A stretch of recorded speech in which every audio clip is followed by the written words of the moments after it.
কালকে রাতে একটা লাড্ডুর রেসিপি দেখেছি, তো আজকে লাড্ডু বানাইতে বসছি। এখন আমি চিন্তা করতেছি ভিডিও করে রাখি, যদি লাড্ডু টেস্টি হয় তাহলে এই ভিডিও আপলোড হবে, আর যদি টেস্টি না হয় তাহলে এই ভিডিও আপলোড করব না।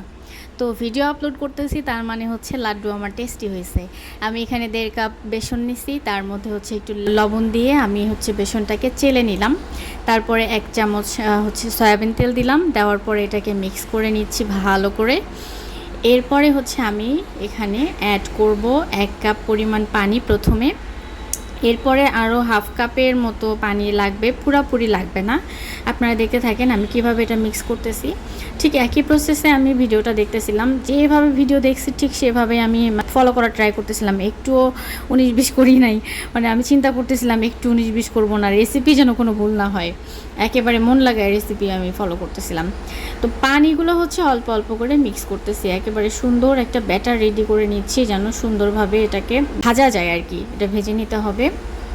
তো এই যে হচ্ছে আমার ব্যাটারটা রেডি হয়ে গেছে মোটামুটি। এই দেখেন পানি হচ্ছে পুরাপুরি লাগে নাই, একটুখানি পানি বেঁচে গেছে, 1.5 কাপের একটু কম লাগছে পানি। তারপরে এটাকে আমি রেস্টে রেখেছিলাম 15 থেকে 20 মিনিটের মতো। রেস্টে রাখার পরে আমি যে এখন ফ্রাই প্যানে তেল দিলাম, ফ্রাই প্যানে তেল দেওয়ার পরে এগুলোকে বিভিন্ন শেপে আমি ভেজে নিচ্ছি, বিভিন্ন অ্যাঙ্গেলে। যার যেরকম মনের মাধুরী আছে সেভাবে মনের মাধুরী মিশাই আপনারা ভেজে নিতে পারেন, সমস্যা নাই। তো আমার এখন যেটা সহজ মনে হচ্ছে, ফ্রাই প্যানে যেভাবে জায়গা কম লাগতেছে সেভাবে ভেজে নিচ্ছি, যেভাবে চিপায় চাপায় যতটুকু জায়গা আছে সেখানে দিয়ে দিচ্ছি। এভাবে ভেজে নেবেন, একটা পাশ হয়ে গেলে আরেকটা পাশ উল্টে দিতে হবে। তো এভাবে আরেকটা পাশ ভেজে নেওয়ার পরে এগুলোকে হচ্ছে আমি উঠিয়ে নিব। খুবই চেষ্টা করবেন, এই যে তেলগুলো কিন্তু ভালো পরিমাণ তেলের মধ্যে ঢুকে যাচ্ছে, তেলগুলো একদম চেপে চেপে তুলে নেওয়ার চেষ্টা করবেন টিস্যু দিয়ে। আর আমি এই যে এখান থেকে উঠে নিলাম, উঠে নেওয়ার পরেই কিন্তু সাথে সাথে টিস্যুতে রেখে দিছি। টিস্যুতে রেখে দেওয়ার সাথে সাথে কিন্তু আমি একটা চাপ দিছি।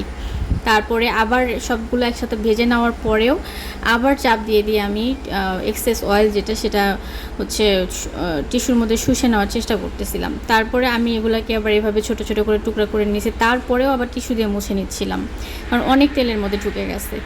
তো এবারে হচ্ছে এটা আমি হচ্ছে ব্লেন্ডার জারে নিলাম, এটাকে আমি গ্রাইন্ড করব, মানে শুকনা যেটাতে মশলা আর কি গ্রাইন্ড করে সেটার মধ্যে নিচ্ছি। নেওয়ার পরে এটাকে আমি হচ্ছে 4 দফায় গ্রাইন্ড করে নিছি, 4 বার লাগছে আমার এটাকে ব্লেন্ড করতে আর কি।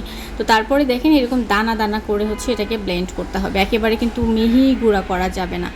এরপরে আবার চলে আসলাম হচ্ছে কড়াইতে, মানে চুলার কাছে দিলাম 1 কাপ পরিমাণ পানি, তার মধ্যে দিলাম 1 কাপ চিনি এবং 1/4 কাপ আরও এক্সট্রা চিনি, কারণ একটু মিষ্টি বেশি হলে ভালো লাগবে। আমি লাড্ডুটা খাবো না আসলেই, 1-2টা খাবো, বাকিগুলো সব আমার মেয়ে খাবে, তো একটু মিষ্টিটা বেশি পছন্দ করে। এরপরে দিলাম এলাচের গুঁড়া, পানিটা বলক আসার পরে, মানে শিরাটা বলক আসার পরে দিছি হচ্ছে এলাচের গুঁড়া, তারপরে দিছি হচ্ছে ফুড কালার, এরপরে হচ্ছে দিলাম লেবুর রস। এরপরে আমি এটা নাড়ানাড়ি করতেছি, বলক আসতেছে, শিরাটা টেনে যাচ্ছে। এরপরে আমি ওয়েট করতেছি কখন এরকম একটা সুতার মতো, একটা তারের মতো চিনির শিরাটা হয়ে যায়। তো এই পর্যন্ত আমাদের ওয়েট করতে হবে, এরকম একটা তারের মতো হয়ে গেলে তারপরে হচ্ছে ওই যে ব্লেন্ড করে রাখা আমাদের বেসনের ওই মিক্সারটাকে এর মধ্যে ঢেলে দিতে হবে। ঢেলে দেওয়ার পর এটাকে হচ্ছে সুন্দর করে নাড়ানাড়ি করতে হবে। খুবই খেয়াল রাখবেন চুলার আঁচ কিন্তু বাড়ানো যাবে না, একেবারেই চুলার আঁচ কমানো থাকবে, মানে মিডিয়াম থেকে লোয়ের দিকে থাকবে। তো এটাকে অনবরত নাড়তে হবে যেন নিচে লেগে না যায়, নিচে লেগে গেলে কিন্তু শক্ত শক্ত হবে, একেবারেই কিন্তু লাড্ডুটা খেতে ভালো লাগবে না, মানে মুখে দেওয়ার সাথে সাথে লাড্ডু যেরকম মুখে গলে যায় সেই ভাবটা থাকবে না। তো অন্য একটা ফ্রাই প্যানে আমি 1 টেবিল চামচ ঘি দিলাম, তার মধ্যে এরকম হচ্ছে স্লাইস করে রাখা এটা কাঠবাদাম, এটাকে ভেজে নিয়ে আবার আমি হচ্ছে এই যে লাড্ডুটার মধ্যে ঢেলে দিছি। তো নাড়ানাড়ি করতে করতে আমার স্প্যাচুলার ওটা ডান্ডিটা খুলে গেছে, তো আমি আরেকটা চামচ নিয়ে আসছি, নাড়ানাড়ি করতেছি, নাড়ানাড়ি করতে করতে করতে করতে আমার এটা অলমোস্ট হয়ে গেছে। তো যখন হয়ে গেছে তখন হচ্ছে আমি এটাকে চুলা বন্ধ করে দিয়ে নিয়ে আসছি টেবিলে। হালকা একটু ঠান্ডা করে নিছি, না হলে তো এত গরম এটা করা যাবে না, আবার বেশি ঠান্ডা করা যাবে না, মানে মোটামুটি গরম অবস্থায় এটাকে লাড্ডুর শেপে দিতে হবে। ঠান্ডা হয়ে গেলে আবার লাড্ডু শেপে আসতে চাইবে না। তো হাতে একটু ঘি মাখিয়ে নিয়েছি, আমি ঘি মাখিয়ে নিয়ে এটাকে লাড্ডু শেপে দেওয়া ট্রাই করছি। এই যে সুন্দর সুন্দর গোল গোল হয়ে গেছে দেখতে পাচ্ছেন, কিন্তু আমার কালারটা এক্স্যাক্টলি একেবারে যে রেড একটা সুন্দর কালার আসবে সেই কালারটা আসে নাই, বাট টেস্টের দিক থেকে একেবারে ফাটাফাটি, কি বলবো, একদম মানে খুবই টেস্টি হয়েছে, খুবই টেস্টি হয়েছে মাশাল্লাহ। মানে রেসিপিটা খুব কাজে লেগে গেছে, আপনারা ট্রাই করতে পারেন কিন্তু এভাবে।